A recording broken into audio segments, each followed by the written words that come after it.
All systems are nominals. Players, welcome to Devox Arena.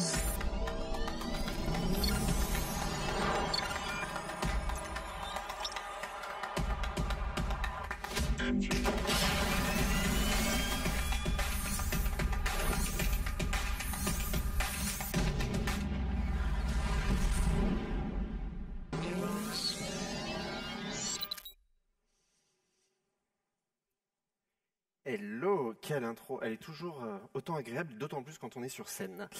Bonjour à tous et bienvenue pour cette présentation où on va parler, et je suis heureux de voir autant de monde, on va parler de Kubernetes, forcément c'est en relation, de la Gateway API, on va parler de réseau, de YAML, vraiment pas mal de choses. Pour démarrer, Kube a 10 ans. C'est quelque chose qui est sorti en 2014 et qui pour moi a vraiment révolutionné notre manière de déployer. C'est devenu littéralement le Linux du déploiement. C'est une interface unique dont on rêvait pour pouvoir déployer un peu partout nos applications. Et ce truc, Kube, en fait, ça vient d'une réimplémentation de quelque chose qui existait déjà chez Google, qui s'appelle Borg. Et de là, ils ont créé quelque chose, mais quand ils l'ont sorti, les premières versions 2014, c'était pas complet du tout. Mais la philo de Kube a toujours été de si vous manque un truc, vous pouvez le faire, parce que le système se veut être extensible. C'est vraiment une volonté. Et de ça est né plein de choses, des opérateurs custom, des éléments liés à votre fonctionnement. En fait, ça doit s'adapter à vous, à votre organisation, à vos manières de faire, vous fassiez un produit ou vous travaillez d'une manière particulière. Et on va voir comment la Gateway API s'est mise là-dedans. Pour me présenter, je m'appelle Kevin, Google Developer Expert sur la partie Cloud et Kotlin, donc je code des trucs que je déploie en prod, fan de la CI de GitLab, contributeur open source, je suis sur tous les réseaux sociaux, c'est bien Mastodon, préféré celui-ci, et je travaille chez Gradle.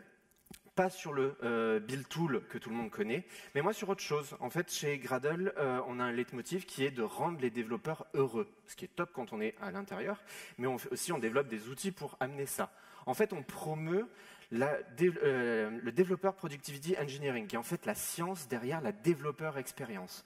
On a écrit un livre blanc là-dessus, et qui en fait vous aiderait tous les jours pour travailler. Qu'est-ce qui fait que vous allez travailler lentement ou plus rapidement? Et pour ça, nous, on travaille sur un outil, Develocity, compatible Maven, Gradle, Bazel, SBT et bientôt d'autres, qui va vous donner plein d'informations, pouvoir vous permettre de ne jamais compiler deux fois la même chose, distribuer les tests au lieu de les runner localement, énormément de choses. Si vous êtes intéressé, n'hésitez pas à passer sur le booth, il y a des démos, il y a des gens super sympas et vraiment, vous aurez plein d'infos. Et cet outil, il tourne dans Kube. Et on a fait un outil Kube First, et Kube Only d'ailleurs. Et dans Kube, pour revenir au sujet, ils ont réinventé plein de choses, mais il y a une chose qu'ils n'ont pas changé, c'est le réseau. Le réseau, c'est quelque chose qui est compliqué. Je ne sais pas si vous vous rappelez vos études ou vos recherches que vous avez fait avant d'entamer l'informatique. Dans le réseau, il y a un truc important, c'est la stack OSI. Et ça, pour faire une petite parenthèse, c'est quand même le truc qui fait tourner le monde entier aujourd'hui. On n'imagine pas, mais sans ça, aujourd'hui, toutes nos communications réseau ne marcheraient pas. Et il y a plein d'éléments dans cette stack. Sans les détailler tous, en fait, on voit trois gros blocs. L'infrastructure, les câbles, les trucs durs là, dans lesquels la data passe. La partie opération, connecter des data centers entre eux, les communications BGP et compagnie. Et la partie qui vous concerne, l'applicatif. Donc, vous exposez votre API REST, gRPC ou quoi que ce soit. Et donc, ça, c'est vraiment tous les éléments importants. Mais avant Kubernetes, comment on faisait ? C'était un petit peu original. J'ai travaillé avec des SI et autres qui mettaient en place des éléments réseau. On avait des trucs des fois bien, des fois pas bien, mais qui avaient vraiment une volonté de non pas mettre en prod, contrairement à la philo de Kube, c'est de pousser des choses et de les faire fonctionner. C'était pas de mettre en prod, c'était de faire le métier d'ingé réseau, par exemple. Et donc, on se trouvait à des fois plus avoir des outils qui permettaient de bloquer, alors pour des bonnes et mauvaises raisons, mais pas forcément pour travailler ensemble sur une seule chose, sans standard. Et donc, comme j'ai dit, des bloqueurs, quand j'énonçais à des personnes que dans Kube, les choses pouvaient scale up et down automatiquement, ils me disaient, il va falloir qu'on embauche plus de personnes pour ouvrir les ports réseau dynamiquement. Non, c'est pas comme ça que ça fonctionne. Donc, il y a vraiment eu un shift dans les mentalités aussi. Et donc, Kube est arrivé.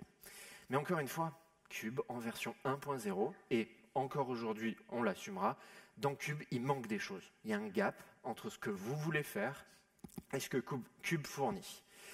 Donc, quand vous vouliez exposer votre application, la première chose qui a été mise à disposition, c'était les services de type node-port. Alors, vous connaissez certainement les services de type cluster IP, qui sont les services standards pour que vos applis parlent entre elles dans un cluster. Ben, node-port, c'est juste on prend un truc qui existe, on dit que ce n'est plus un cluster IP, mais un node-port, on lui met une IP, un port, pardon, et en fait, tout va être routé via ce service sur les pods qui matchent ce sélecteur. Donc en fait, on a utilisé un truc qui était fait pour autre chose pour exposer notre application. Et là, on est au niveau 4 de la couche HTTP, ce qui veut dire qu'on n'est pas HTTP d'ailleurs, on est TCP. Donc ce qui se passait, c'est que vous aviez vos nodes, les deux trucs roses en haut, qui allaient chacun avoir un port ouvert sur toutes les nodes, et donc à chaque fois qu'il y a un pod, vous mettiez en place le load balancer qui est en bas, et vous le redirigez vers toutes les nodes. Cool, ça marche. Si le pod n'est pas là, Cube est devenu assez intelligent là-dessus, si le pod n'est pas là, il savait rediriger automatiquement vers le bon, et faire la tambouille pour vous. Cool, mais on est encore très simple. Donc ce qu'ils ont fait, c'est qu'ils ont créé le service type load balancer. Load balancer, c'est un attribut à la place du node port. C'est quasiment la même chose, sauf que ça va vous fournir la stack que vous deviez mettre automatiquement vous-même ici à disposition. Mais on imagine bien qu'un load balancer, c'est certes un mot, mais il y a plein de paramètres pour un load balancer. Ce n'est pas juste un mot. Donc, on se retrouvait avec des annotations ou des choses très compliquées pour configurer ce truc-là. Donc, ça ne marchait pas. Donc, aux alentours de Cube 1.10, un peu plus, un objet spécifique est arrivé, l'ingress. L'ingress, déjà en français, flux d'entrée, on reverra pourquoi c'est important, permet de rediriger du trafic vers un service sur lequel on pointe. Donc toujours la même logique de service que tout à l'heure, sauf que cette fois-ci, on n'a plus la notion de node. Ce qui est cool, dans Cube, on ne veut pas que les développeurs ou que les personnes qui déploient connaissent ce détail d'implémentation. Il existe des distribs de Cube qui ne tournent pas avec des nodes. Donc une node est un truc... implementation spécifique, pourrait-on dire. Donc là, c'est une abstraction. Ingress qui pointe vers le service, vers vos pods. Cool. Mais le problème, l'un des problèmes, c'est que l'ingress, il est HTTP first, on le voit. Dans l'API de l'ingress, vous avez HTTP, donc déjà c'est limitant, et des concepts HTTP. Le pass, qui n'existe que dans HTTP, /API en pass préfixe, donc tout ce qui va démarrer par /API, exactement /info, ou implementation spécifique, débrouillez-vous comment le truc va être matché, donc ça va vraiment dépendre de contrôleurs que vous utilisez. Moi déjà, ça, c'est un code SML, surtout si haut dans l'API. Mais donc, comme je disais, HTTP first, mais surtout HTTP only. Si vous avez déjà fait du gRPC, par exemple, vous étiez obligé d'avoir des trucs liés aux détails d'implémentation de comment fonctionne gRPC apparents dans vos ingress. C'est horrible à gérer, super chiant, perso, j'aime pas du tout. Cette API est fermée à l'évolution, c'est-à-dire qu'ils ne l'ont pas pensé pour pouvoir supporter d'autres choses. Si on regarde par exemple ici, le host, je le définis à cet endroit-là. Si j'ai 2 hosts pour la même application, je me retrouve à dupliquer toutes les routes. C'est dommage. Si je veux étendre des paramètres, là on arrive dans l'enfer que vous connaissez certainement, de ces annotations. Alors là on a juste un booléen qui est une string dans une annotation qui ne peuvent pas être validées par Kubernetes au moment où vous poussez l'ingress, donc ça marche ou pas, vous ne savez pas, donc sans tester. Mais le pire, ça reste du JSON, donc du JSON dans du texte dans un fichier YAML, et merci Nginx Ingress de nous avoir fourni du Lua dans des annotations qui, opérationnellement et en termes de sécurité, sont juste des enfers, parce que ce que vous avez écrit ici peut contredire ce que vous avez écrit en dessous. Mettez un Nginx directement plutôt que de faire ça, personnellement. Et en plus de ces problèmes-là, même en termes de sécurité dans le design de l'API de l'Ingress, c'est un problème. Vous travaillez dans une boîte qui paye très cher des certificats. Ces certificats, vous ne voulez pas les offrir à toute la boîte accessible en lecture-écriture. Ça veut dire exposition d'un secret. Normalement, on réduit ça. Ouais, mais l'Ingress, il sait gérer que les certificats dans le même namespace. Donc, moi, en tant que développeur, je m'en fous du certificat. Je veux juste de la terminaison TLS as a service dans Cube. Je me branche, je mets mon service et ça marche. Sauf que j'ai accès aussi au certificat que la boîte a payé si la boîte l'a mis à disposition parce que l'ingress ne s'est pas pointé vers un certificat qui se trouve ailleurs. Sinon, on est obligé de faire du airbag un peu compliqué, donc c'est pas fait pour, encore une fois. Et on se retrouve avec de la duplication où le nom de domaine existe à la fois ici et en haut. Et en plus, moi, j'utilise le nom de domaine pour le nom du certificat. Donc, j'ai 3 fois la même valeur à répéter. C'est chiant. Et le dernier problème de cette API, c'est c'est une API de Cube dans Cube. Quand je dis dans Cube, ça veut dire que c'est une API, quand vous mettez Cube à jour, ça met à jour l'API de l'IngressController. Sauf que Cube ne fournit pas d'IngressController. Ça veut dire que vous mettez à jour l'API d'un truc avec quelque chose qui tourne derrière que vous n'allez pas mettre à jour en même temps. Vous ne mettez pas à jour et l'IngressController et Cube en même temps, c'est tellement risqué. Donc en fait, on se retrouve avec cette disparité de « il me faut un truc qui sache gérer la version précédente et suivante que je vais installer » et Cube en même temps. Donc c'était trop compliqué, ça amenait trop de problèmes. Et généralement, s'il y a un problème là, vos services étaient down parce qu'il n'y a plus personne qui arrivait à router du trafic vers vos apps. Donc vraiment compliqué. Donc ce qui s'est passé, comme d'habitude, quand la communauté n'est pas contente avec un truc, elle en crée un autre. Il y a eu des IngressControllers qui sont sortis. Et quand je parle d'IngressControllers, ils savent gérer l'objet Ingress, mais ils vont aussi utiliser des CRD custom pour vous fournir une API. Donc il y en a des très simples, moi que j'aime beaucoup, Contour, que je recommande fortement, Emissary Ingress, Voyager, qui vont vous mettre à disposition des YAML qui ressemblent à ça, des objets que vous allez écrire vous-même. Donc vous n'écrivez plus l'Ingress, vous écrivez ça à la place. C'est une autre API pensée pour solver un autre problème. Mais ce n'est pas l'API standard. Il y en a des plus avancés, donc là je vais parler de API Gateway, qui sont comme Kong, API6, Traffic Proxy, vont fournir des choses encore plus évoluées, comme du rate limiting, du pay per call, quand vous êtes branché avec des systèmes externes, et qui vont vous fournir, attention, troll, des API comme celle-ci, avec une API déclarative, on est dans Cube, sauf pour le match où vous écrivez du Go, qui va être interprété. Je pense que c'est du Go avec les majuscules un peu partout, et avec le joli « et » au milieu, mais c'est une string au niveau YAML. Donc perso, je trouve que c'est une mauvaise idée.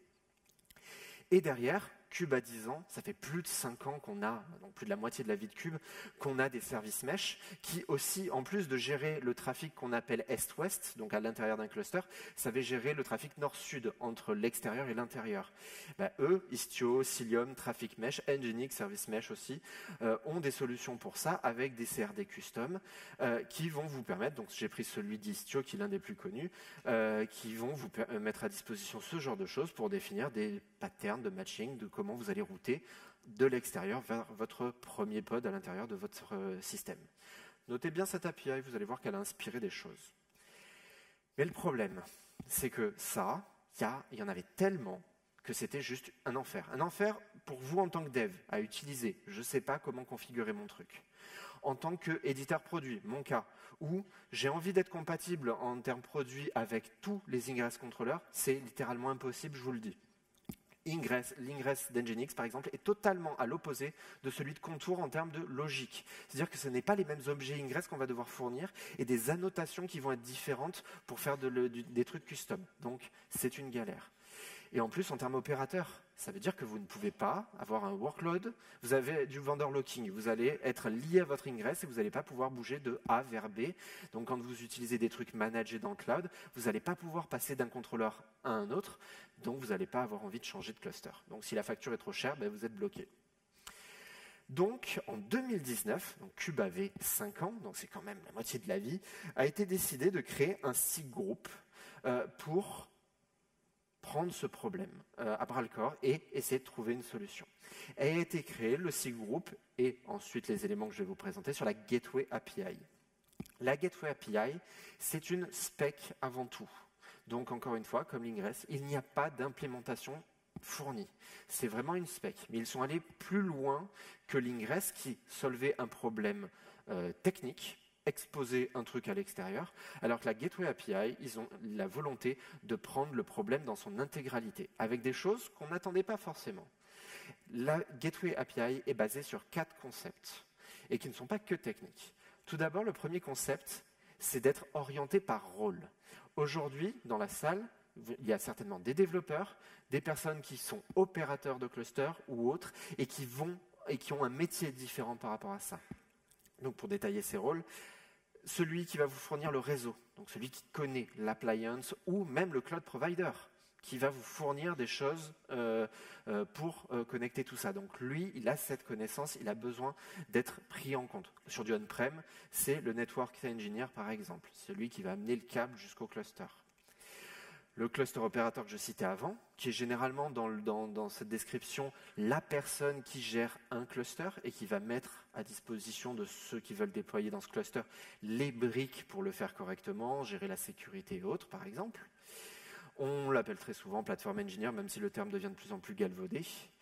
Et vous, les développeurs qui avaient un avantage énorme. Vous connaissez votre application, vous savez comment l'exposer, vous savez comment elle doit être utilisée, comment le trafic doit être routé, dans quel cas.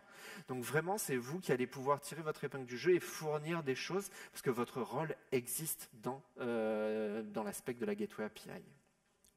Deuxième concept, la portabilité. J'en parlais avec le vendor locking, mais là, c'est quelque chose qu'ils ont voulu gérer.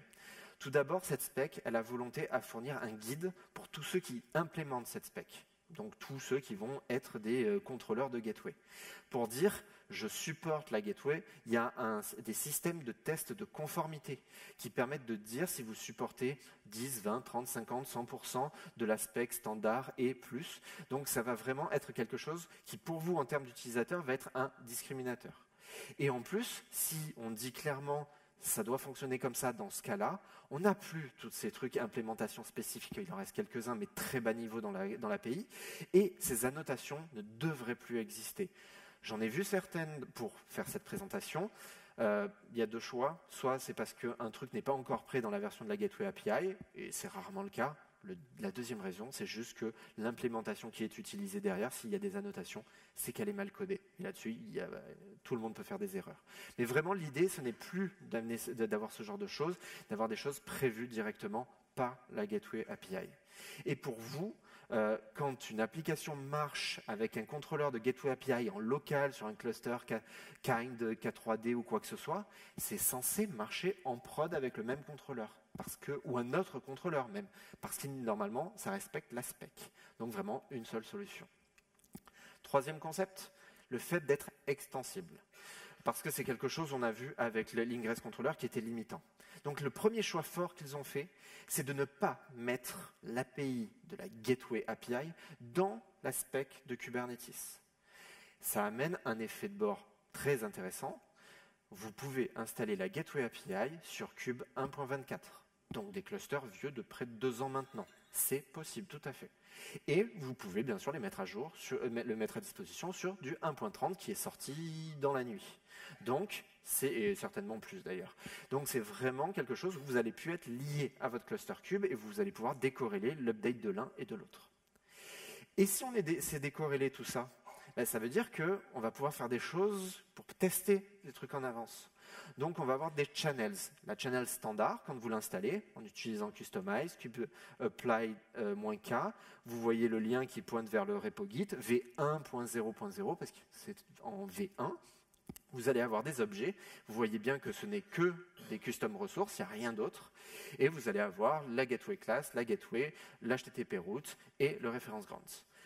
C'est l'élément standard. Si vous voulez jouer avec plus que ça, vous pouvez utiliser le channel expérimental, qui n'est expérimental que sur une API. En vrai, il n'y a pas d'implémentation derrière. Donc, c'est juste que si vous utilisez ça, potentiellement, demain, il faudra changer vos manifestes quand vous allez upgrader. Ce n'est pas forcément super grave. Et vous allez avoir des nouveaux objets, gRPC route, TCP, UDP route et autres.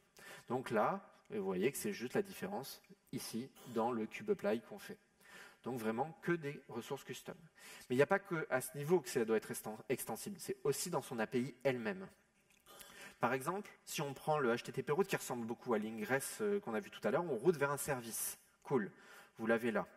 Le service, c'était acquis. C'était comme ça que ça fonctionnait dans l'ingress. Ici, là, j'ai caché dans ce slide 2 paramètres.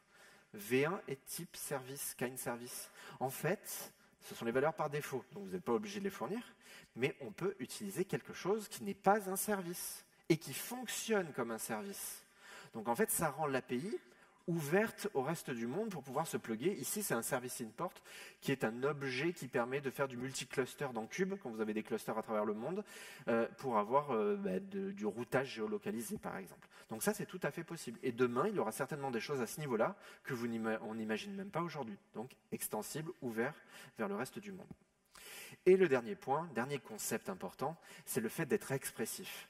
J'ai nommé, dans Kube, c'est déclaratif. L'ingress, c'est flux d'entrée. En quoi un flux d'entrée doit être un truc qui ne fait que du HTTP?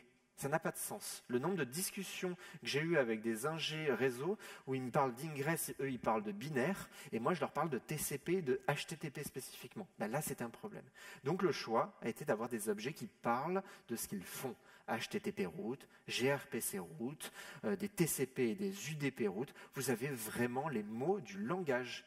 Et ça, vous mettez un cluster operator à une personne en charge de l'infra et le dev, ils vont parler de la même chose quand il va parler du gRPC route. Ils savent qu'on fait du gRPC et ils ne vont pas se poser la question de qui fait quoi parce que c'est juste nommé flux d'entrée qui est trop générique. Donc ça a une énorme valeur, mais fonctionnelle. Allez, on va rentrer dans l'API pour voir comment tout ça fonctionne. Donc le premier élément, quand on a fait le kubeapply, c'est la gateway class. Cette gateway class, je veux vraiment la placer comme la fondation de tout ce qu'on va utiliser ensuite. Cet objet, d'une part, il est à destination des gestionnaires d'infrastructures, de réseaux. C'est eux qui vont l'écrire. Et j'ai réussi à mettre sur ce slide la totalité de la spec. Ça ne fait pas beaucoup. Hein. En vrai, cette spec, elle est simple et je peux la décrire. Description, champ textuel, juste indicatif. Cool. Controller name, c'est juste pour que le contrôleur qui gère les gateway class sache que cet objet est managé pour lui. Donc c'est juste de l'implémentation. Et la paramètre ref, ici j'ai mis un objet custom Kubernetes d'un truc imaginaire. Ça pourrait être un secret ou un config map, hein, rien de plus.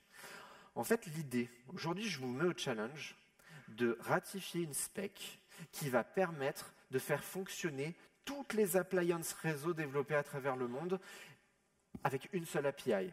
Bonne chance, d'une part, et c'est voué à l'échec. Donc c'est ce qu'ont choisi les équipes de la Gateway API, c'est de ne pas régler ce problème maintenant. Peut-être qu'un jour, mais en tout cas, ce n'était pas le problème qu'ils souhaitaient adresser. Donc, on se retrouve avec un objet comme celui-ci, qui est juste un objet d'information et de lien vers des trucs spécifiques. Peut-être que dans cet objet cube ici, vous allez avoir tous les détails de la configuration. Mais ce n'est pas grave, c'est très bien comme ça. Et on va utiliser ça comme n'importe quelle classe dans Cube. On avait les storage class, les runtime class, les ingress class d'ailleurs, qui vont être chacun liés. En fait, un est une implémentation de l'autre, donc va lancer un truc de manière différente.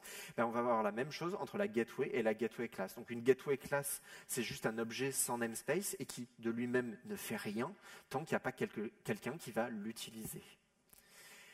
Et si vous êtes dans le cloud, par exemple ici sur GKE, vous allez avoir, puisque votre partie infra-réseau est managée par quelqu'un d'autre, donc ce travail est déjà fait, vous avez déjà accès à des gateway class sur étagère qui vont vous permettre d'avoir des load balancers, internal, external, multi-cluster load balancer, vous avez tous les trucs. Et ça, à chaque fois que vous faites une update, vous allez peut-être en voir une ou deux apparaître avec les éléments qui vont bien pour ça, savoir comment les utiliser.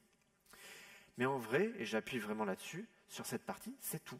Sur la gateway class, la fondation, à destination des personnes d'infra, il n'y a pas plus. Et c'était vraiment une volonté de ne pas mettre plus à disposition pour ne pas être un frein au problème qu'on a souhaité régler.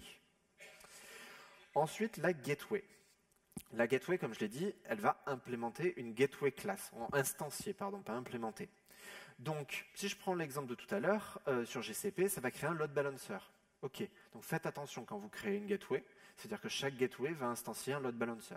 Cool, mais pas forcément au niveau des prix. Vous allez le recevoir sur le billing. Par contre, ça ne veut pas forcément dire que toutes les gateway classes sont des load balancers, implémentent des load balancers. Potentiellement, une gateway class peut très bien être une entrée dans un fichier de configuration d'un load balancer global. Donc ça, lisez bien les descriptions des gateway class pour savoir comment elles fonctionnent et comment bien les utiliser. Il n'y a pas un pattern imposé aujourd'hui, donc c'est à voir et à savoir. Et qui doit savoir ça? Sont les cluster operators. C'est eux qui, comme ils mettent à disposition des storage class, des runtime class et des trucs de sécurité dans le cluster, ils vont mettre à disposition des gateways. Et cette gateway, par exemple ici, une LB7 internal, qui est juste le nom du truc que j'instancie, la gateway class, je vais créer cet objet-là. Et derrière, elle est utilisable. Après près de 20 minutes dans cette présentation, on va voir enfin le premier élément réseau très bas niveau, un port. pour déclarer des ports et le fait d'écouter sur le réseau, on va déclarer des listeners. Listeners est un mot tellement commun dans le monde réseau qu'ils ont réutilisé cette nomenclature. Là, quand vous le regardez, alors je vais partir du bas, on a la notion de port, j'écoute sur le port 80, protocole HTTP, c'est une énume, donc pas possibilité de saisir n'importe quoi. Vous mettez le hostname, comme ça permet de faire un binding automatique avec ceux qui vont vouloir s'attacher là-dessus. Et le name qui est au début, qui est aussi HTTP mais en minuscule, j'aurais pu l'appeler foo, bar, toto, peu importe. C'est juste dans Cube, on est obligé de nommer tous les trucs. Donc on a un nom, on le verra après, ça pourrait être pratique. Ici, j'ai du HTTP. Cool. Si je fais du HTTPS, eh ben, je vais pouvoir le faire comme ça. Juste, je rajoute ici le protocole en HTTPS et je fais la terminaison TLS en fournissant le certificat qui peut être dans ce namespace mais qui peut être même ailleurs. Donc ça me solve le problème de tout à l'heure d'exposer mon certificat à tout le monde. Et je suis sur le port 443 comme vous le voyez, truc extrêmement standard. Mais ça, c'était ce que faisait l'ingress. Là, on peut faire même plus. On peut ouvrir ça à des choses de d'autres protocoles, voire des choses extrêmement simples. Ici, j'ouvre sur du TCP 5432. Je l'ai nommé PostgreSQL parce que je m'attends à faire du PG derrière. Mais en vrai, là, vous ne voyez pas de service, vous ne voyez pas d'appli qui tourne. C'est juste, j'écoute sur le réseau, sur ce port, et je le nomme PostgreSQL pour la configuration interne. C'est tout. Et par contre, petit détail, j'ai pris une gateway class de niveau 4, parce que ça ne sert à rien d'avoir un load balancer de niveau 7 si vous faites que du niveau 4. Et finalement, l'élément important, ça va être les routes. Et c'est les éléments qui vous concernent le plus. Ces routes, on va commencer par les HTTP routes, qui ressemblent le plus à l'ingress. Elles ont énormément de fonctionnalités et pas mal qui vont changer le fonctionnement de ce qu'on faisait avec l'ingress avant. Donc tout d'abord, j'insiste, on parle d'HTTP route. Donc dans le nom, encore une fois, est porté ce qu'on fait, vraiment l'élément important. Ensuite, cette définition, le parent-ref, c'est on dit à quoi on va s'accrocher. Cette HTTP route va s'accrocher à cette gateway. Il y a deux trucs intéressants là-dedans. Déjà, la cardinalité, c'est une liste. Donc, ma route peut s'accrocher à 2 gateways. Le nombre de fois où j'ai été obligé de dupliquer un ingress object entier pour m'accrocher au réseau interne de la boîte et au réseau externe de la boîte, c'est dommage, je maintiens le même fichier. Ben là, je peux le faire directement en disant tu t'accroches à ça et à ça. Et en plus, ici, j'ai précisé le kind gateway. Il est optionnel, hein, c'était juste pour le slide. Mais ça veut dire que là, vous pourriez très bien vous accrocher à quelque chose qui n'est même pas une gateway. C'est-à-dire que demain, quelqu'un trouve que cette API n'est pas bonne et développe une alternative à la gateway. Mais ils peuvent se dire qu'ils vont faire une alternative à la gateway, mais garder quand même l'aspect de l'HTTP route parce que c'est pas mal. Et donc, on peut voir cet objet comme étant rétrocompatible avec des choses qui n'existent pas encore parce que juste prévues pour être réutilisées. Donc, extensibilité downstream et upstream. Vraiment top. On définit le hostname, encore une fois, c'est une liste, c'est super pratique, on va dire tous les hostnames qu'on veut supporter au même endroit. Et ça permet aussi de se binder automatiquement aux bons ports et aux bons éléments sur la gateway.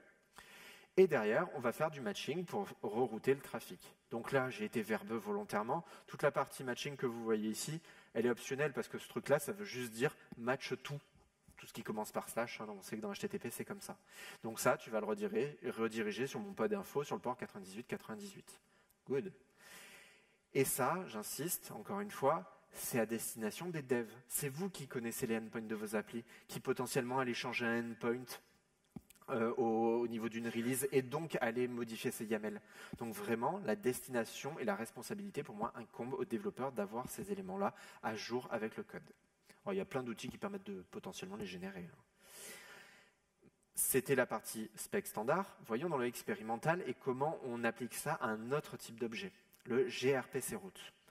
Si vous n'avez pas fait de gRPC, vous allez voir, il n'y a pas beaucoup de différence en vrai. gRPC route, au final, on travaille niveau 7. Donc on a aussi on a forcément la logique d'association in gateway. Donc je ne vais pas redétailler, c'est exactement les mêmes. La notion de hostname existe, donc on l'utilise, cool. Mais derrière, on ne parle pas de verbe HTTP et de pass, on parle de service et de méthode en gRPC. Donc là, on va avoir quelque chose qui parle du métier de personnes qui font du gRPC et non pas de pass comme on l'a vu avec l'ingress. Et derrière, je vais router ça de la même manière que tout à l'heure, mais cette fois-ci sur le port 99-99 parce que c'est un autre port au niveau de l'app. Et encore une fois, responsabilité développeur. Et ce qui est pratique quand vous faites du gRPC, on démarre très souvent avec des fichiers protobuf qui nous génèrent le code client, le code serveur. Et bien ce protobuf, il peut très bien être utilisé pour générer le YAML, parce que pourquoi pas. Et le protobuf reste central dans l'utilisation de cet élément-là. Comme on l'a vu, il y a d'autres éléments dans l'aspect expérimental, TCP route, UDP route. Donc là, il n'y a pas les notions de nom de domaine comme on l'a vu tout à l'heure. Donc on va juste avoir une API extrêmement simple pour exposer du PG. Là, je vais juste avoir ça qui va router vers mon PG qui se trouve déployé dans un pod. Et pour sélectionner le bon port, je vais utiliser le section name. Donc c'était le nom qu'on a vu tout à l'heure qui était utile. C'est le name PostgreSQL. Si vous voulez faire hoster un serveur DNS, c'est une très mauvaise idée dans Cube, ne le faites pas. Vous pouvez tout à fait le faire avec de l'UDP. Et là, j'ai mis volontairement un nom de section qui était différent sur le port 53. Encore une fois, responsabilité de celui qui est le plus proche de l'app, donc là, sur la partie développeur. Donc pour résumer, les devs, ils écrivent des routes qu'ils attachent à des gateways fournis par les cluster opérateurs qui eux-mêmes les fournissent en étant des instantiations de ce que le réseau nous a fourni. Et en fait, c'est ça que la Gateway API voulait amener et que l'Ingress ne savait pas gérer. L'Ingress, c'était un problème technique solvé, vite fait, bien fait. Là, on solve un problème technique et fonctionnel pour un truc qui était vraiment plus organisationnel dans le fonctionnement de comment on opère un cluster cube. Donc, on a vraiment chacun sa responsabilité. Bon, maintenant qu'on connaît ces objets, on sait qui fait quoi, comment on les déploie, ces trucs, et surtout, de quelle manière c'est déployé dans le cluster. Donc, le déploiement peut se faire de plusieurs manières. J'aurais tendance à appeler celui-ci Ingress Style. Vous allez mettre votre app, votre service, la HTTP route, la gateway, le secret, tout dans le même namespace. Rien de particulier, c'est exactement comme on le faisait avec l'Ingress, tout au même endroit, vous avez juste un objet de plus par rapport à avant, et rien de particulier. Notez encore une fois, à chaque fois que vous allez déployer une gateway, ça veut dire que vous allez potentiellement avoir un truc instancié en plus. Faites attention au billing dans le cloud ou aux limites de l'implémentation que vous avez derrière. Mais ça va fonctionner. Cool. On a cet élément. Par contre, ça a potentiellement des limites. Donc d'autres patterns, et surtout une chose qui n'était pas possible avec l'objet Ingress de base, c'était de passer les limites d'un namespace. Mais là, c'est prévu dans la spec. En fait, on va pouvoir accrocher une HTTP route à une gateway qui se trouve dans un autre namespace. Par hasard, le namespace que les ops ont décidé de créer juste pour faire de la segmentation et donc de la sécurité au niveau des namespaces. Vous, en tant qu'utilisateur, vous ne pourrez pas aller lire ce qu'il y a dedans. Ou peut-être juste lire les gateways et rien de plus. Donc là, cette barrière du namespace, elle est cassée et maintenant, on peut faire des choses cross-namespace avec cette gateway et cette gateway API. Au niveau YAML, pas beaucoup plus. On va juste référencer le namespace.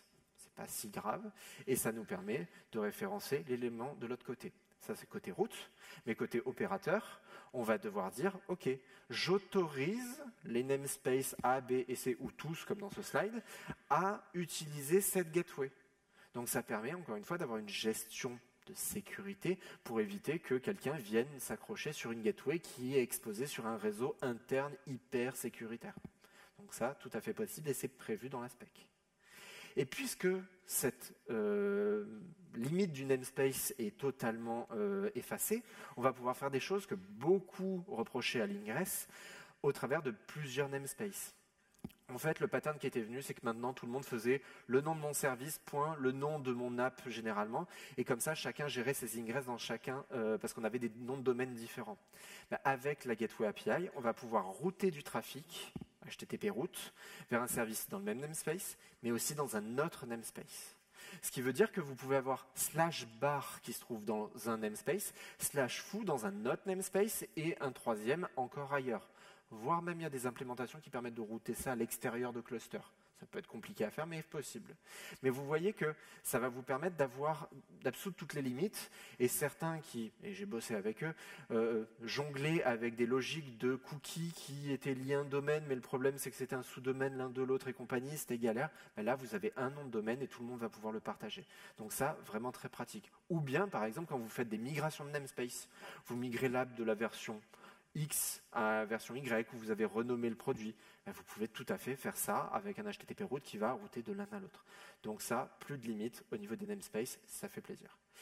Et le dernier objet de la spec que vous n'aviez pas vu, la spec standard, c'est le reference grants.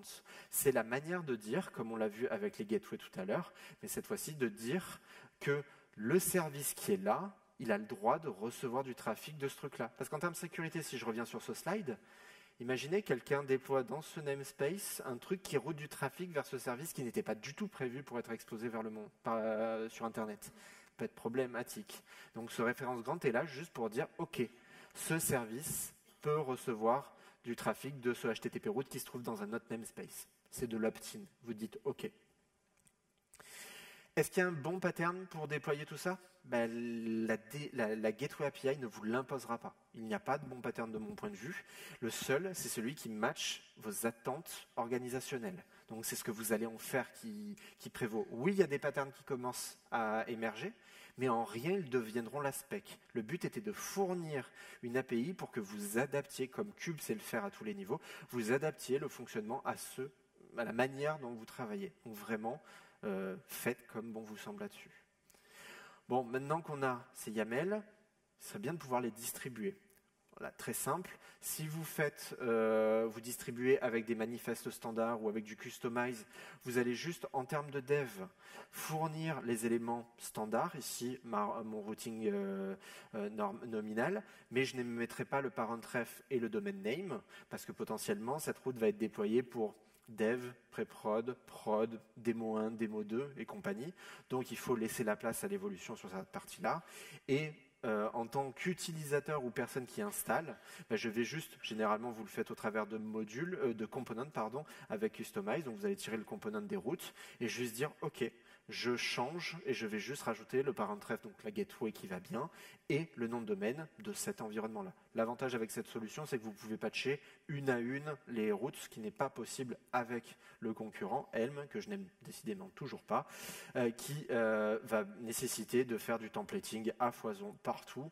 Donc c'est encore plus compliqué. Et vous allez retrouver, certes avec une API de haut niveau simple si vous faites un truc simple, mais si vous voulez rendre paramétrables toutes les routes et que vous en fournissez 15, parce que l'idée est de potentiellement en avoir plusieurs maintenant, il va falloir dupliquer tout ça au niveau du values.yaml. Bonne chance.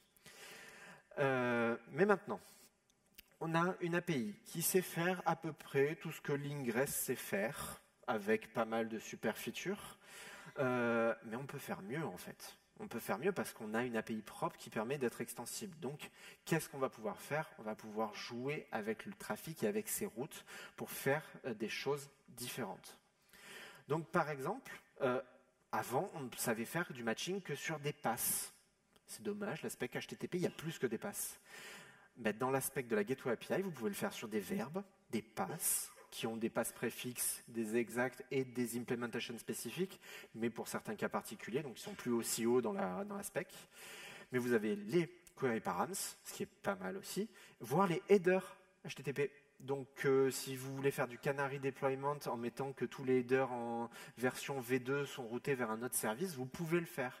Et ça fait partie de la spec officielle de Cube maintenant. C'est-à-dire c'est pas avec un service mesh un peu bizarre ou quelque chose d'autre. Non, c'est la spec standard. Et si on peut faire ça, on va pouvoir altérer les requêtes, jouer avec elles pour leur faire faire d'autres choses. Par exemple, alors ça c'est un cas qu'on faisait, vous aviez vu tout à l'heure avec le force redirect SSL, ce qu'on veut tous, c'est rediriger le trafic vers la version HTTPS. Perso, je vous recommande même pas de le mettre celui-ci. Alors l'avantage c'est qu'il est décrit, et donc déclarativement il existe. Mais je ne vous recommande pas de le mettre parce qu'arrêtez d'écouter sur du HTTP, simplement, c'est mieux. Les browsers redirigent automatiquement, beaucoup de systèmes commencent à faire du HTTPS par défaut, et le pire c'est que si vous écoutez encore sur du HTTP, même en faisant une redirection, quelqu'un qui envoie des crédentiels en HTTP, ça veut dire que toute la chaîne a vu les credentials. Donc en fait ne faites plus de redirection vers du HTTPS, faites juste du HTTPS. Ces modifications de requêtes, elles peuvent aller très loin. Ici, j'ai pris l'exemple un peu bourrin, où je vais recevoir sur un nom de domaine, je fais du passe-préfixe sur /foo, ben je vais changer le nom de domaine et changer le /foo en /bar, et je vais rediriger vers un autre pod ou un autre service dans ce cadre-là. Donc vous avez l'explication en bas. Donc on peut vraiment altérer les choses, et le back-end qui reçoit la requête ne s'attendait certainement pas à la recevoir avec ce host header spécifié, mais il l'aura, et donc vous allez pouvoir altérer la requête. Et encore une fois, ça fait partie de la spec. Mais pour moi, la meilleure feature, c'est d'utiliser le trafic. Quand vous voulez tester une application en prod, vous avez V1, vous avez V2. Déployer V2 et tout lancer comme ça en 5 minutes, c'est chiant et c'est hyper risqué. Là, vous allez pouvoir faire du mirroring, encore une fois, dans la spec officielle. Du mirroring, vous allez juste dire que vous faites du request mirror et vous envoyez vers V2. C'est envoyé en fire and forget, ça veut dire que si ça fail, ça fail, mais au moins vous avez les métriques de V2, les métriques du contrôleur, et votre utilisateur, il n'a rien vu, parce que lui, son trafic, il est parti aussi vers V1, et c'est celui-ci qui est renvoyé à l'utilisateur. Donc, il n'a rien vu, et vous pouvez tester votre application V2 en prod, ou en tout cas avec du trafic de prod. Dans l'API standard, et c'était une cardinalité que je n'avais pas détaillée, sur les back-end ref, on a une cardinalité multiple, parce qu'on peut faire de la pondération, et donc du traffic splitting. Envoyer du 10% du trafic sur V2, et au lieu de faire planter tout le système d'un coup, vous le faites planter que pour 10% des utilisateurs. Et donc avec ça, vous allez pouvoir faire des choses un peu plus avancées que simplement déployer et prier pour que la nouvelle version marche. Et encore une fois, dans la spec standard. Bon, on a tout ça, c'est bien. Mais comment on l'utilise? Comment on démarre avec la Gateway API?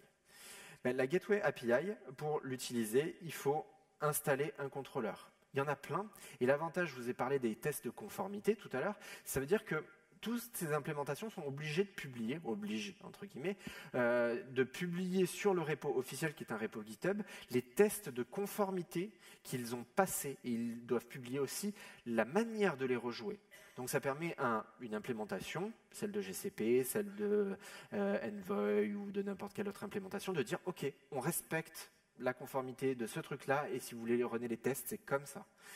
Et donc ça, c'est vraiment très pratique, d'une part, et ça amène une sécurité. Quand vous voyez ce badge, vous savez que normalement, vous n'avez rien à craindre.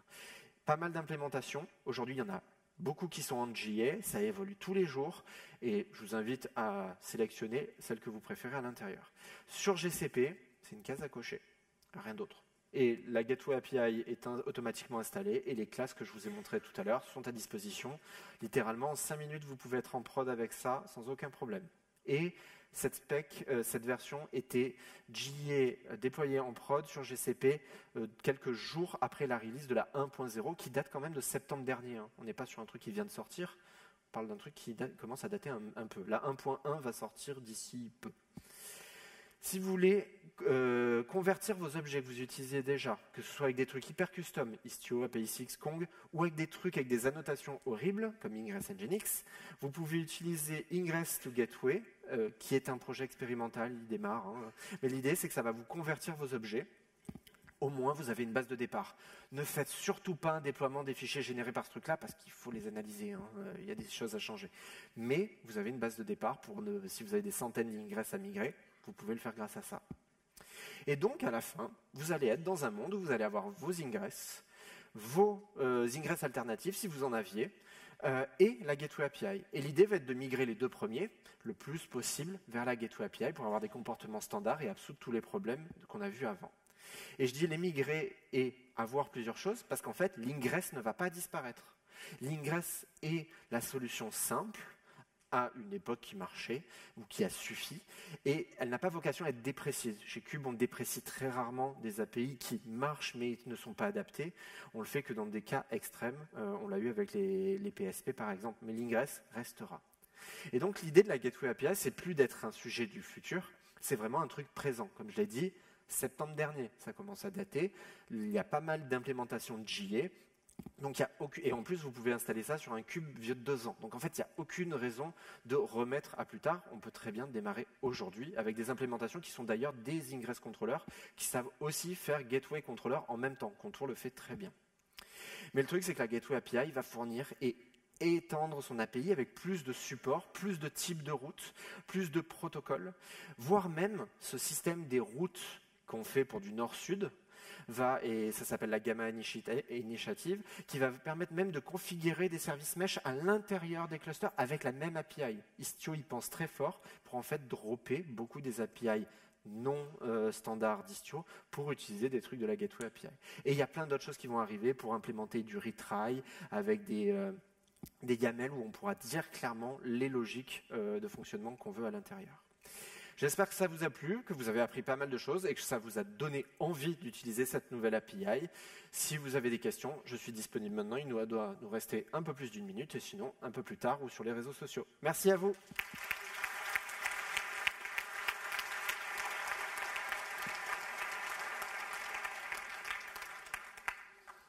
N'hésitez pas à lever la main.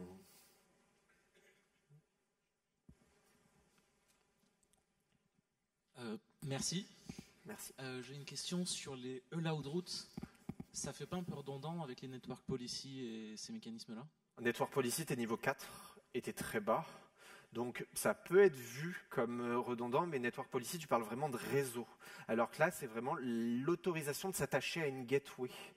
Donc on est sur un niveau fonctionnel qui pour moi est différent et on ne solutionne pas le même problème. Donc peut-être, mais parce que les stacks sont différentes, tu as deux choses différentes. Merci. De rien.